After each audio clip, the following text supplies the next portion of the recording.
Fresh and cheerful morning to each one of you. I hope you all are in looking for health and enjoying the day.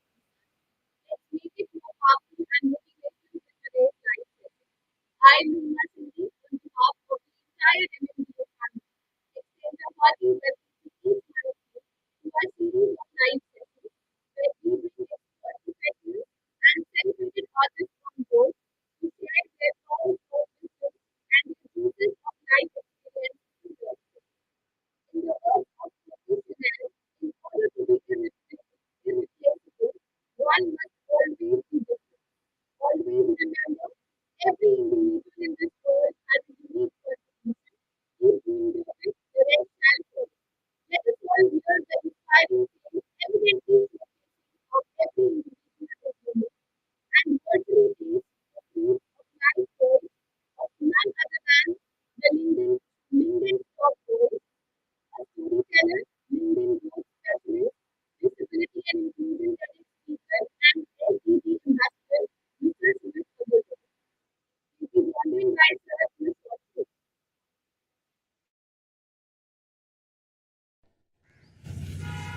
पापा ये थोड़ा मेरी तरफ से। ओ बेटा बाप को पैसे दे रहा है। अरे नहीं पापा, इट्स जस्ट अ थैंक्स। किस बात का? वो आपने कहा था ना, कहाँ पढ़ना है वो फैसला बड़ा होता है। जिंदगी के 4 साल का सवाल नहीं, सवाल पूरी जिंदगी का है। Maharishi Markandeshwar deemed to be University, Maulana Ambala, preparing you for the real world.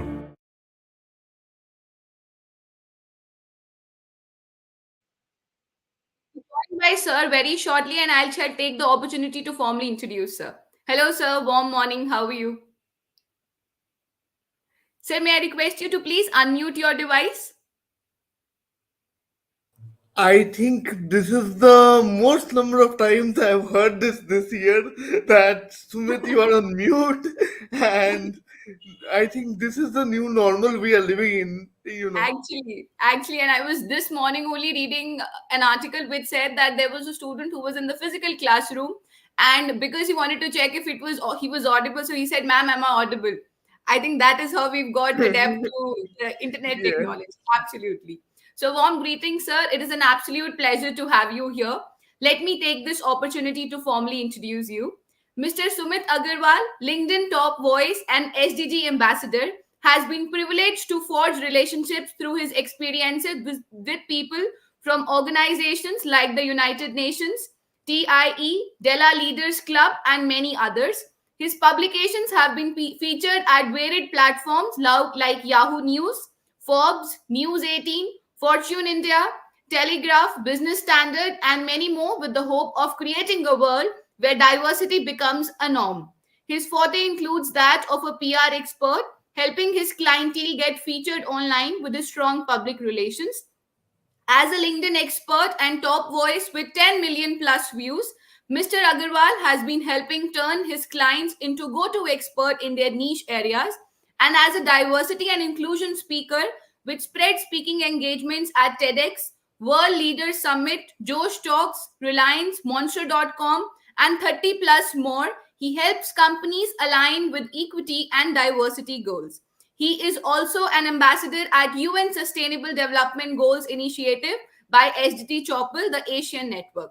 Sumit sir aims to help 1 million persons with disabilities thrive with the willingness to do whatever it takes to help them bloom. So let us discover some insights of his inspiring journey. First of all, we are very, very glad and honored to have you on board, sir. Pleasure to be here. Thank you so much, sir. So let us begin a quick question answer round, and that's how we'll get to know more and more about your inspiring journey. So throughout, when I have been exploring your LinkedIn profile and I've been leading, I've been reading about you. I think the more I read about you, the more I start relating with you, and I think it is absolutely wonderful. So moving to the next question, can you tell us something about Sumit as an individual? So what is an ordinary day in your life as? See, as an individual, you have to understand that every individual has a different story, right? Right. Even if we are in the same storm, we are facing the same storm on this beautiful planet Earth, we have our own journeys that we go through, right? And I think the life experiences which define an individual shapes their journey as well. For example, at a very young age, I had to go through many surgeries, right? And that made me realize that you have a finite amount of time in your lives, right? And whatever you must do, you must create an impact, because at the end of the life journey that you have, no one is going to remember you for the bank balance that you had. They are going to remember you for the number of hearts that you touched during your lifetime, and the number of smiles that you left in other people's faces, right? So Absolutely. that's what matters. And I think my journey began with isolation and seclusion in the school area. Nobody wanted to talk to me as I was different from them. And when you go through isolation and segregation at a very young age, that changes your entire perspective of life itself. True that. Very true, sir. But I must tell you that the smile that you hold and the strength that you come up with, the stance that you hold when you come up with your words, I think that in itself tells that no matter what life throws at you, if you have that heart and soul wherein you're very determined what you want to do, I think nobody in the world can defeat you. And here we have you as a live example to it. Very, very inspiring, sir. Definitely, definitely. Yeah, It all moving. depends on the attitude. Actually, and I think gratitude is the best attitude. If we learn that from the young age, I think nobody can stop us. So, moving on to the next question, sir. How were your initial days of your childhood? So, were there any challenges that you faced in your formative years of education? See, I was rejected from 30 schools, right? I was rejected from not one, not two, but 30 schools, right? And most of them told me that our schools and infrastructure are not accessible and not equipped to Hmm. hold and deal with these kind of people, right? I was referred to as these kind of These people. kind of people, so right? so so my mother then quit her career as a lawyer. She was a successful lawyer. She quit her career, and then she made it the motto of her life that if my son studies, he will study in a quote unquote normal school, otherwise he will not study. I Correct. want to get him into a mainstream education. I will not put him into a special school, Correct. because he has the intelligence and the capability to deal with the curriculum that is in a mainstream education. Right? Right. The ability of my mother to fight battles Hmm. alone, because my father's a businessman and he kept traveling. So my Correct. mother used to live alone with me, and the capacity and the iron will to fight such battles alone with the society in the hopes of changing the established norms which are wrong for a certain section of the society. Correct. That endowed me with the strength and vigor to fight my battles in my life. Absolutely wonderful. And I think this, I mean, everybody who's hearing us out and otherwise would get to know that if you have that courage in your heart and if you're blessed with people around you who are there to support you, nothing is different. And I think being different is the new normal. It's nothing wrong in being special or different or, being categorized into a taboo that a society usually does. It's probably an advantage and a privilege that you have over other people. It is something that you have that others don't have, and then we should make that something that is different as a skill wherein people envy of us having that skill. I think that is something that I'd learn from you for sure. So moving on to the next bit, sir. So is being extraordinary a curse? So what are your thoughts on this? I think nobody is extraordinary. I would beg to differ. I don't think anybody is extraordinary. If ordinary people start putting in effort, that is a little more than what others put, others start perceiving you as extraordinary. That's what happens. If you dream very higher and then you fail, that appears as success to other people. Correct. So, Very. if you look at Helen Keller, if you look at Stephen Hawking, if you look at any other person with a disability who is becoming an entrepreneur, who has their own businesses, they are not extraordinary people. They have just put in a little more effort than what others are putting in, and that is what makes them being perceived as extraordinary. I think everybody has that willpower. You just need to tap into that. Right, right. Definitely, sir. Definitely. So you would not say that it's a curse, and you would technically, put it in forward that it's not about being extraordinary. It is about a little extra effort that you put that people perceive you as extraordinary, but Yeah, technically it's and extra effort. see, the thing is, Einstein, or if you look at people who have made great discoveries or great innovations, they were ahead of their time, right? Correct.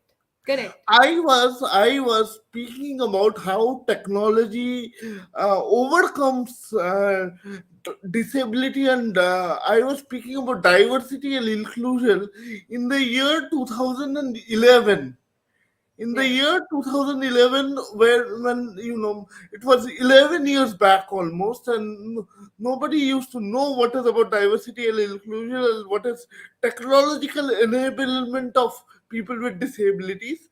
I Right. used to talk about that during that time, and today it has become a reality. Technology. Actually, very true. And I think now technology is something that is there at the click of our mouse, and it is diverse among genders and age groups and whatnot. Everybody has an access to it. See, another example I'll give you is I got rejected from 6 jobs, right? After I did my MBA, I wanted to get a job, and I would call myself an accidental entrepreneur because I never wanted to become an entrepreneur, but I had to become an entrepreneur to earn my living sustainably and with dignity, right? So, Right. what happened was all the interviews, they told me that you are an MBA in marketing, right? So you have to travel to different places to meet with clients and interact with clients to get a job. I told them that I don't need to travel to other places because I can use Skype. That time there was no Zoom. That time there was no, you know, uh, there was no other Google Meet or StreamYard. But I knew that I could use Skype to travel to other to talk to other people across the world. And that time they said this is ridiculous. In marketing, you need to travel. And look at us now. It takes one global pandemic. Everybody shifts to Zoom. Very true. And I think now that the locations in itself, even, I mean, if I per se talk about myself, since COVID, I've been working remotely. So even if I have to travel and, probably reach out a friend of mine who's staying in my locality only, I prefer doing a WhatsApp video call than going to their place, put that extra effort, Yeah, and, so I think what you thought of in the, past has now become a reality, and now everybody assumes it to be normal. yeah, yeah. And that time people used to call me crazy. I can relate to you. And now I'm sure when they see it, they understand that that crazy idea that you once had, because it's their bread and butter today. So now they take it as very normal. I think the world Yeah. today and the society today, it takes an effort for them to realize what is okay. I mean, it takes an effort for their attitude And change. then what happens is their language will change. Their language will be like, I always told you that this is okay. I always supported you, you know? So that happens. Correct. And I think people love taking the benefit and the advantage of, being called as somebody that I was the innovator of the idea. And at the same time, when there is a problematic situation and when there is a negative, implication to it, we start blaming others. We don't want to be Yeah, blamed, so we instead blame the environment. So, people flip very easily among the right and the wrong. When it's a wrong, they put it on others. When it's right, they say, I was the one who suggested you this. So yeah, they love that doing that. happens. Right, definitely. So moving on to the next bit. So what was that one turning point of your life? And that one light bulb moment when you became unstoppable and then you knew that, mountain is the limit, sky is the limit, and you don't have to look back. So see, two things, right? When I was very young and I was in hospitals, I used to be in the ICU after my operation, right? It was very long surgeries. It was 8 hours, 12-hour surgeries that I had to go through. And after I regained consciousness from anesthesia, I was a very lively person. I used to talk to people, right? Anybody who wanted to talk to me could talk to me, right? So I used to talk to the patients who were next to me, and I used to ask them, "Sir, what drives you? You are an executive in a company. You are lying here beside me. Do you have any regrets in life?" Like most of my regrets is not about earning more money, but not being able to spend more time with my family, probably my grandson or granddaughter. So you look at things like this, and then you realize that the purpose of life itself is to create an impact on the world and leave it better than as it was yesterday. So when you look at that and when you realize that at a very young age, it really becomes a turning point in your life. You Definitely. realize that there are many options in your life, even if you don't get a job, even if you don't do a traditional job. With the help of technology and with the help of accessibility that is there right now, you have other options that is open to you right now, right? Correct. You don't need to rely on a certain section of people to be able to provide you a job, right? you Right. need to be you need to be having that confidence in yourself that there are offbeat paths which we can take. And Absolutely. you know for example, a person who is doing an MBA and studying at a college, might decide to drop off placements and then decide to become a YouTube singer. Probably YouTube singers earn much more than people who are working 9 to 5 jobs.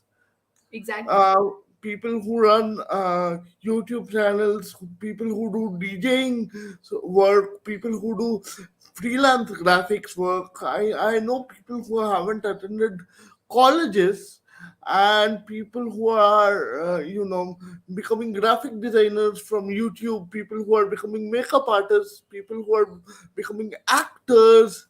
All Hmm. of this, see, information is free, right? Exactly. Information is free. Whatever information you get is now available on YouTube.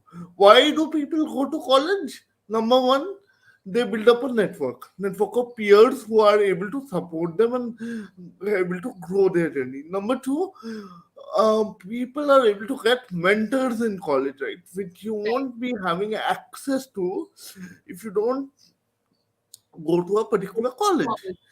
The Correct. the the learning and the information part doesn't really matter. Exactly. What matters is the bonds and the relationships that you create and foster over the years so that it helps you grow in your journey. That's where a good Correct. college comes in. Correct, definitely. And I think absolutely a wonderful example of us talking about breaking boundaries. So, when we talk about breaking boundaries, so why do we have to follow a certain pathway only because that is the fixed norm? Because we've been taught and brought up in a manner wherein we are told this is the only road you can take. And then there comes the road not taken. And people usually assume the road not taken is always the toughest part. But I believe it's about the attitude, like we told, why, Yeah. like we were discussing. So maybe the road not taken can be an easiest road, or probably something that can benefit you throughout your journey. So it's about being different. Is something that one needs to adapt, and I think people shy it out because we are not taught that ways. So let's say if I do something which is out of the box, people and peers of my age group might appreciate me, but then maybe if I talk about somebody, let's say my grandparents, they might not even understand, and then they Yeah. might even question me doing that. Why Yeah. is our girl associated with a thing which is not even normal in a society? So people like you might support me, but then they won't get the hang of it until you sit them down, explain what is it, and help them change their attitude and their perspectives. I think we can do it. In India, there are so many unicorns and startups coming up, and it's almost become normalized. And I think the next big thing for colleges will be to focus more on entrepreneurship rather than them getting a job, rather Absolutely. than the 3 years or 4 years journey in college will be about, when you join college, you join as a student, but when you leave college as an entrepreneur with your own business. Right. And I think, I mean, I've been binge watching Shark Tank India these days. So I actually got something out of that. That was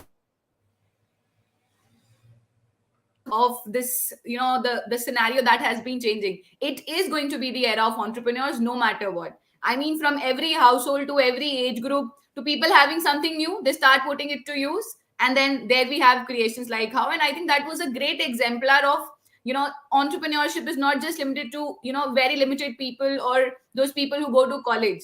I mean, those people 60, 78, I saw. So they didn't go to a formal college and they didn't receive an education like ours, right? And I'll tell you why people with disabilities are, the most suitable to become entrepreneurs, because entrepreneurs require adaptability, right? Adapting to the market, adapting to the price, adapting to the change.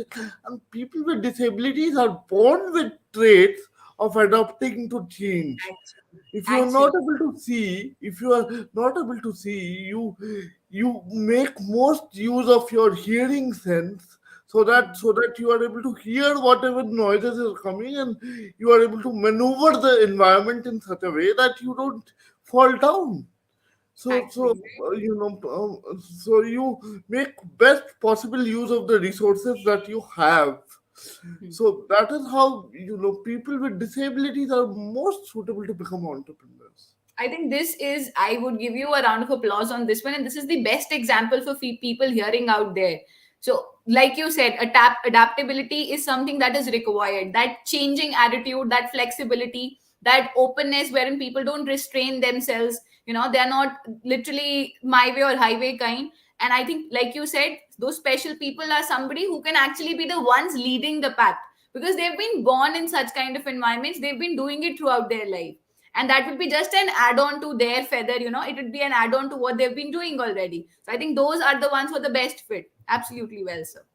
So moving on to the next question, like you already mentioned about your parents, so what role did your parents and your family play in forming the fighter that you are, and was it just your mother, or was it the people around you as well? I'm sure you would have faced those little challenges or maybe bigger ones wherein people don't accept you as something ordinary. So Fortun- Fortunately or unfortunately, it was just my mother who, was fighting the battle alone.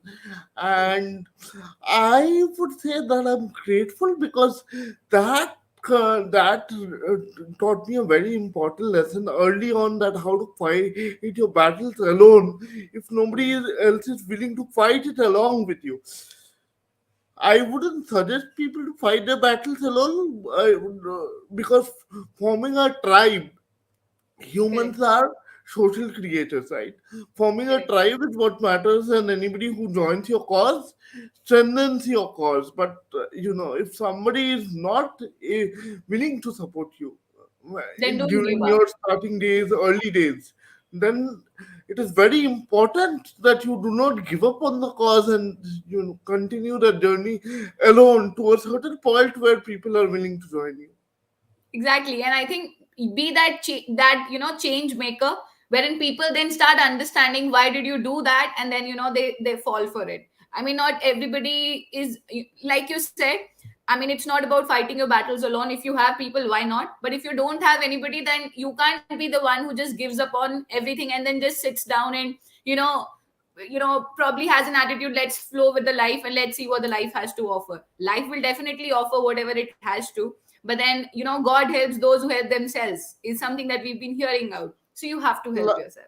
Life will not offer what it has to, unless you tell life what you choose to get in life.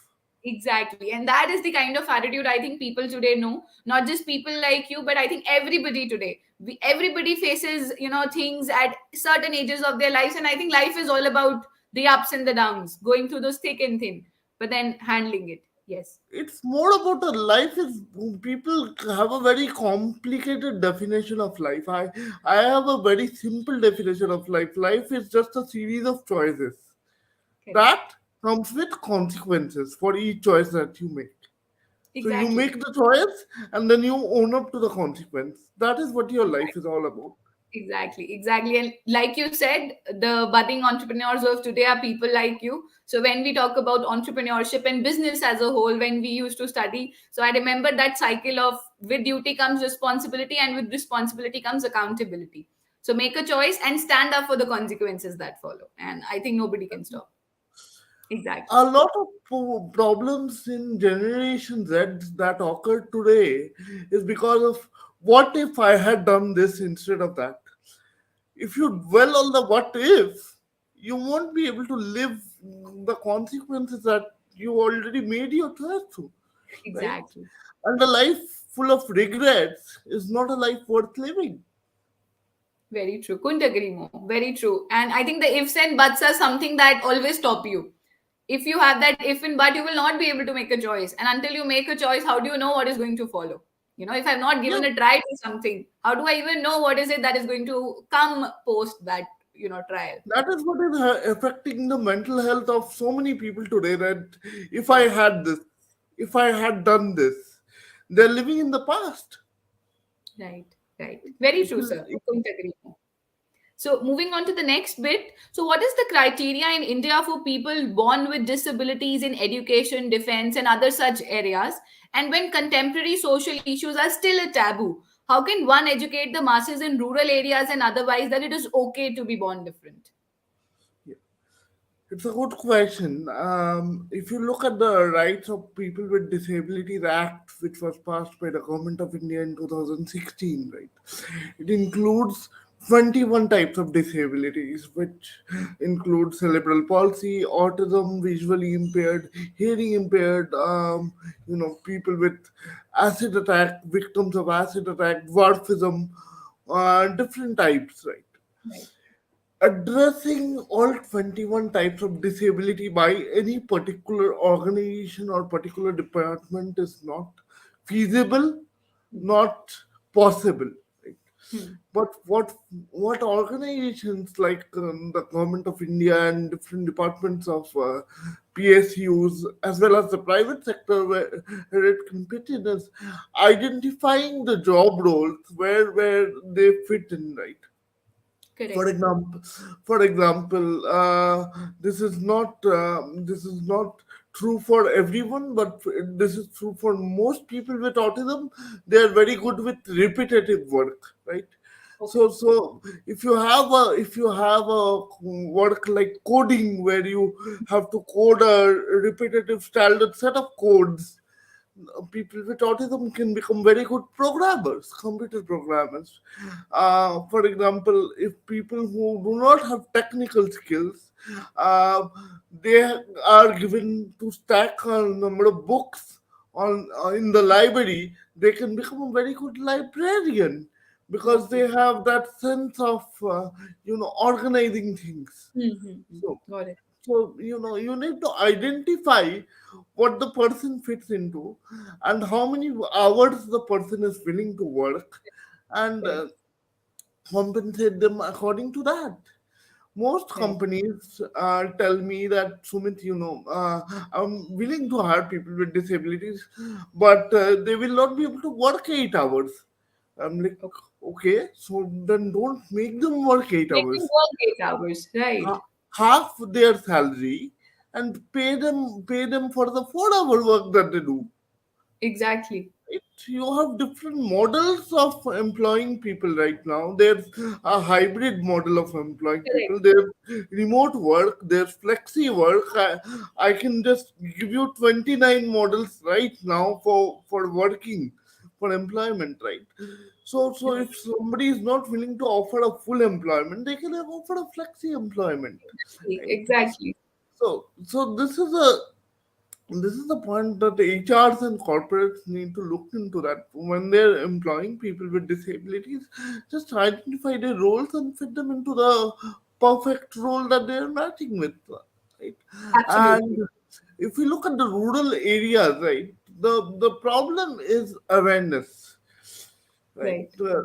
If I, for example, if I, along with a few entrepreneurs with disabilities, go and share our stories in these Hmm. areas, I think that will make a significant impact on the mindset, Impact. because what you see, you believe, Right. right? Exactly. That's the rule. So if entrepreneurs with disabilities start emerging more and more, I think there will be a phenomenal shift in the mindset. Everything lies in the mindset, right? Very So true. And I think that transitional shift will help us include more and more people who will be, aware. And that awareness is something that is the need, because if they don't have the exposure, they will only sympathize. So we need to build their attitude wherein it's not sympathy, but instead empathy. And then they understand. And then, they keep, they become very comfortable to such scenarios as well. I think that is the transitional shift that we need today. And definitely a great example that you've given for HRs and corporates and people who are into employing people. So it's not about, like we said, it's not about staying in that fixed scenario, fixed setup. You have to be open, and once you are open, I think ideas start pouring in, like how, yeah, definitely. people are telling me that, Sumit, we are losing employees due to the great resignation that is happening all across the world, right? They are losing employees. They are losing very good employees who are working there for years, and people with disabilities, they are more loyal than other people because you are giving them a chance at dignity, and they haven't been offered a chance at dignity for so long. So Right. if they get a chance to work for your company, they'll probably stay there longer than any other person, right?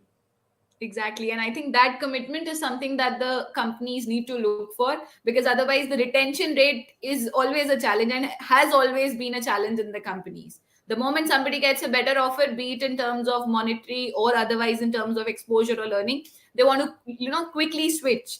But special people, I'm sure they have that, like you said, because they've been given that opportunity, they'd value it for life and give their heart and soul to that company.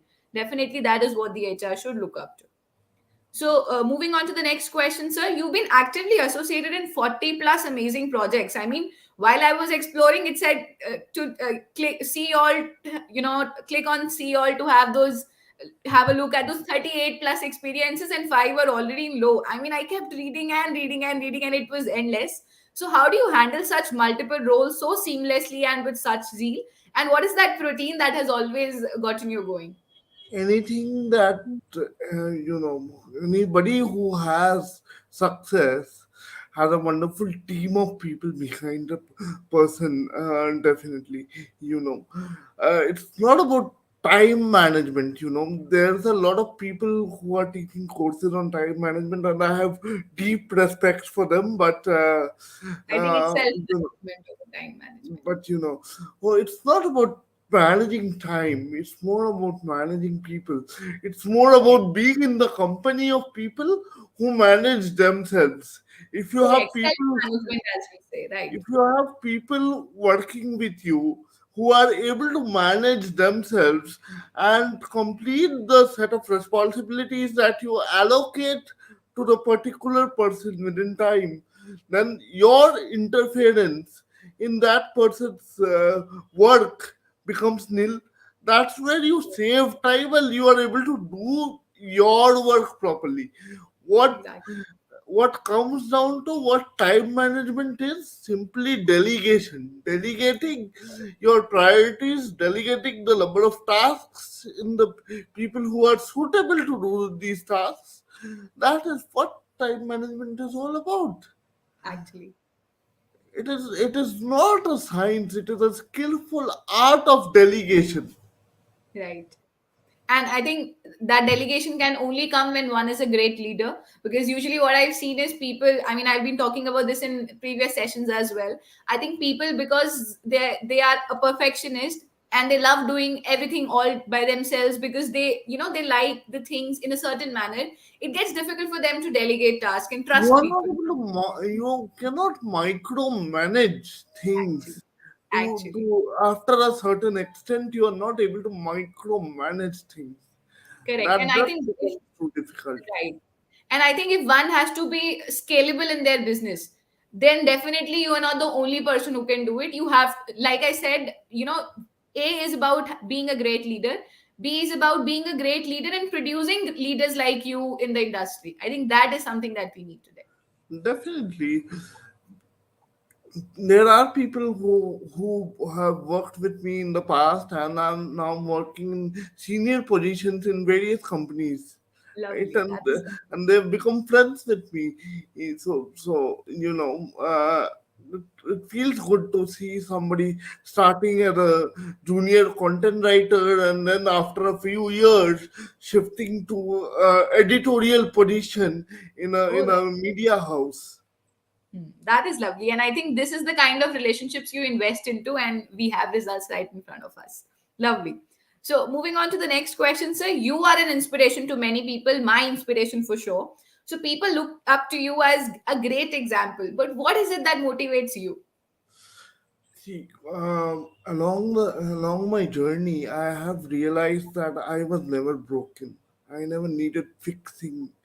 I never needed to be labeled by people. People should Correct. label jars. Why label me as somebody who Exactly. can do this, do this, right? I I have a theory. Do not try to fix what is not broken. Right? I'm not Right. broken. There is no need to fix me. There are a lot of people who have come in my life. They've told me that Sumit, I can fix you. I said I don't need to be fixed. Leave me alone. Right? Correct. So Correct. so along my journey, I have realized that I have found acceptance and love through my parents. Right?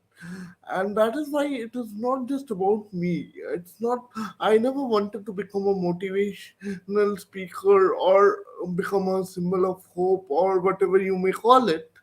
But it is more about people like me. It's more about parents with children like me.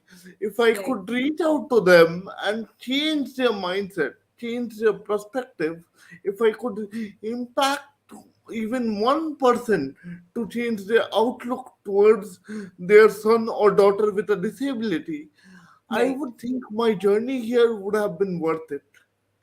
Definitely. Definitely. And I'm sure you've left impact on people. The imprints are getting deeper and deeper, and you are going to inspire people. I mean, you believe it or no, whenever there is like we said, you believe what you see. So whenever there is an example right in front of you, I mean, who doesn't have difficulties in their life? The difficulties might be different in terms of the multitude, but definitely everybody goes through those roadblocks.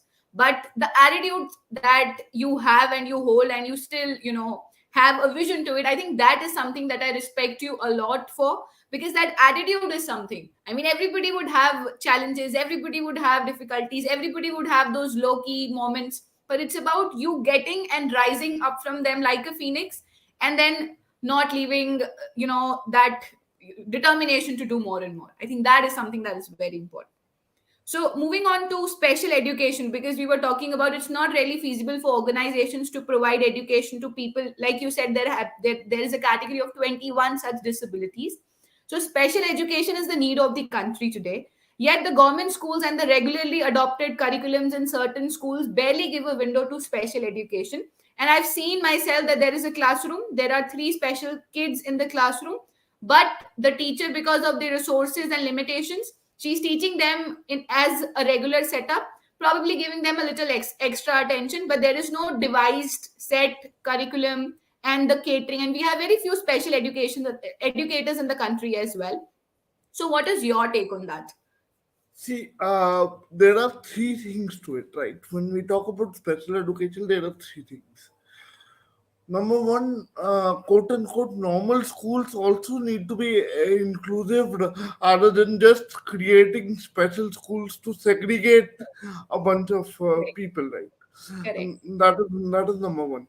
Number two, the people who cannot fit in these mainstream education due to the pressure of the curriculum.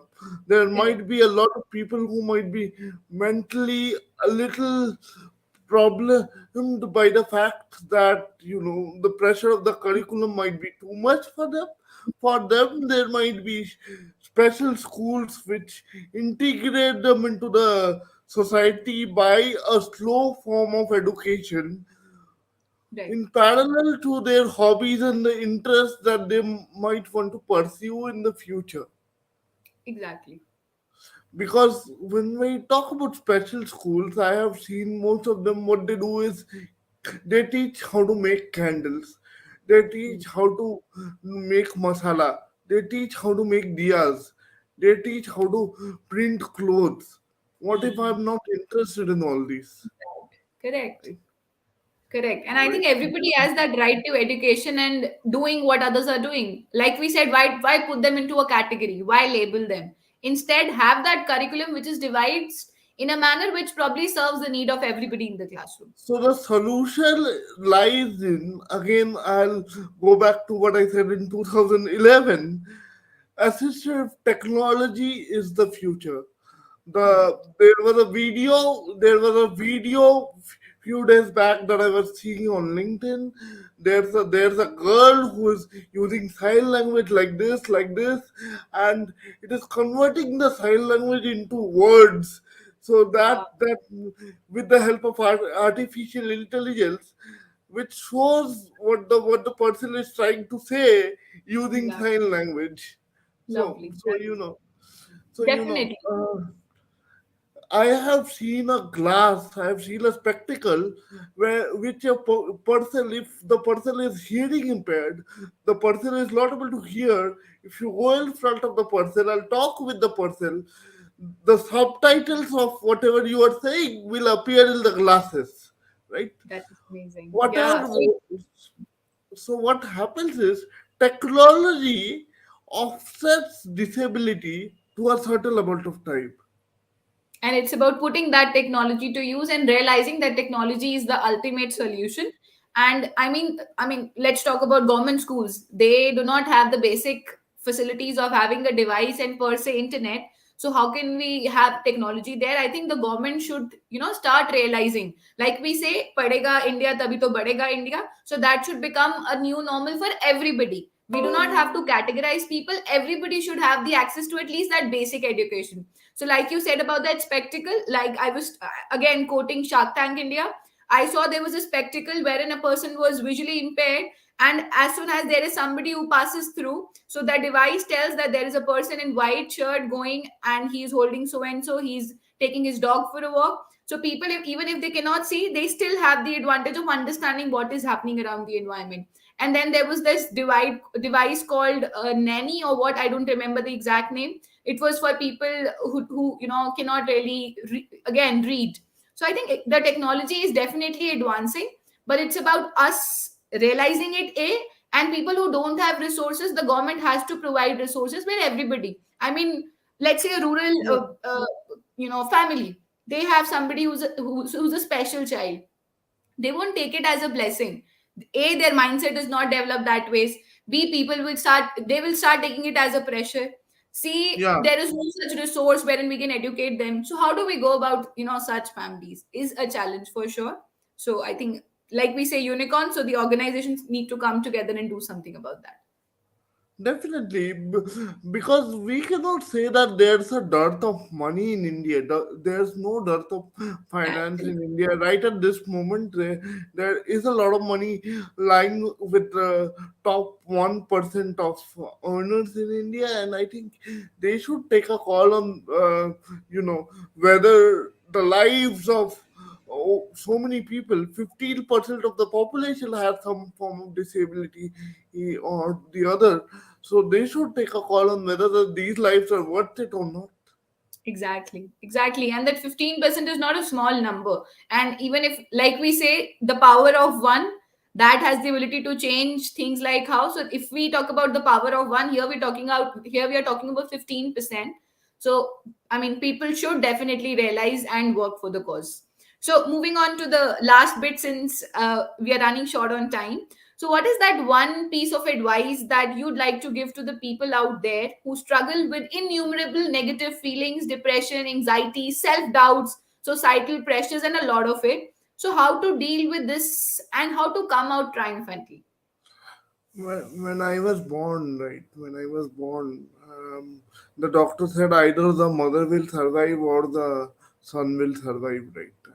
And that's why I always start my bios with a statement that I am not supposed to be alive today. So, you know, I was kept in an incubator for around 2 3 days before I gained any consciousness, right? So every day you wake up, it's a Right. gift, right? Every day, life is a gift. Life is not a challenge, it's not a series of tests that you have to do. Life is just a gift which you are supposed to live. Every day you wake up is a gift. Every day you wake up and see your mother, it's a gift. Every day you wake up and see your brothers and sisters smiling, it's a gift. Every day you see your neighbor asking that, how are you? Do you want to eat something? That's a gift. Every day your grandmother tries to feed you something, that you have become thin, eat something. That's a gift. Every day, your girlfriend, boyfriend tries to surprise you by giving gifts. That's a gift. So life has so many things to offer. Why stay depressed? You have one cause of sorrowness, but you have thousand causes of happiness.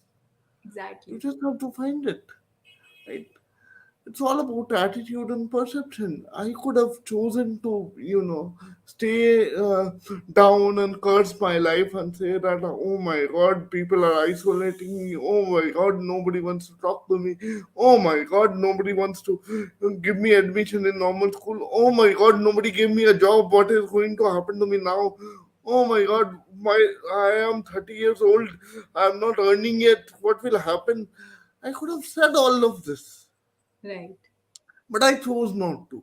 I chose to go on to a different option. And look at me today. Right? So so Exactly. so it's a series of conscious choice that you must make, which propels your journey. If you are depressed, nobody's going to get you out of it. Sorry, no prince in shining armor is coming for you. Exactly, exactly. Very true. And I think, like we were talking about, those self doubts have to end from here only. I mean, people will give you that 10 minutes tea to motivation or probably a kick, but then taking that kick to another level has to come from within. There's See, no coffee that I can life is offer not you. Yeah, life is not a fairy tale. And if you are Cinderella in real life, people will probably hit you with that shoe that you left behind in the castle, right? So Actually, yeah, that actually, that's the is the reality, difference. big time. Yeah, definitely. And I That think what why did you leave a shoe in my castle in the stairs, right? So actually so that is very the true. difference. Very true, sir. And I think nobody is going to offer that coffee to us wherein you drink it and then everything goes off. It has Yeah, to come through with it. You can definitely seek support. Voicing out is something that is the need of the hour. People need to realize that it is okay to voice out. Then seeking support is completely a new normal. It is okay. I mean, if I'm struggling to something, I come, hi, Sumit, you know what? I need your help. Maybe a talk would help me, vent out. You will be a shoulder to me, but then I can't have you as the only shoulder that I lean upon. I need to be equipped wherein I am the only shoulder to myself. I have seen people sleeping peacefully under the bridges with without even clothes to put on their body, right? Right. Whatever problems that we have today as urbanites, even with the internet connection, we have so much problem. Twitter is a complaining platform, right? We need a platform to complain about something. We need an entire platform to complain about something. Oh my god, all these are privileged problems, first world problems. We can look at the person down the bridge, living under the bridge, without any clothes in the winter, right? Exactly. We have a roof on our heads. We have somebody to feed us. We have we have maa ka hath ka roti. We have so much things in our life. If we start counting those, what measure does our problems measure up to? Exactly. Very true, sir. And I think, like we say, gratitude is the best attitude, and gratitude journaling. So people have now started doing gratitude journaling. So if I, towards the end of the day, when I'm almost about to put off and, go off to sleep, I'm sure, I mean, everybody, including me, can surely count down those 10 things at least that we are thankful and grateful for what happened during the day. So, like you said, you can have that one sad moment, but then there are 10 things that gave you happiness. Why neglect all of that? Just because that one thing. After a certain point, you get into such a habit that you don't even need to journal. You when you go to sleep, you are able to recollect what are those things that you are grateful for, and probably those things will not even fit in a list, right? Exactly. Yeah. Very true, sir. Very true. So I must admit, sir, that your life journey and the successful achievements in career that you've achieved, and you've been, a part of that disruptive moment wherein you've been breaking boundaries and making things a new normal for everybody, and have been definitely an inspiration for many, speaks volumes about you as a person. We've all had plenty of takeaways and actionables to take home. So ending in the words of Mr. Agarwal only, truth is, on your deathbed, and you'll remember are the people you've touched and helped and inspired. So wishing you huge success, luck, and love your way. Thank you so much for joining in today, sir. It was an absolute pleasure. Thank you so much. Pleasure being here. Thank Thank you, you. sir. Have a great day, sir. Keep inspiring people and keep creating a mark in the history. We look Thank up you to you. so much. Thank Thank you, you. sir. Thank you, everybody, for joining in. It was an absolute pleasure.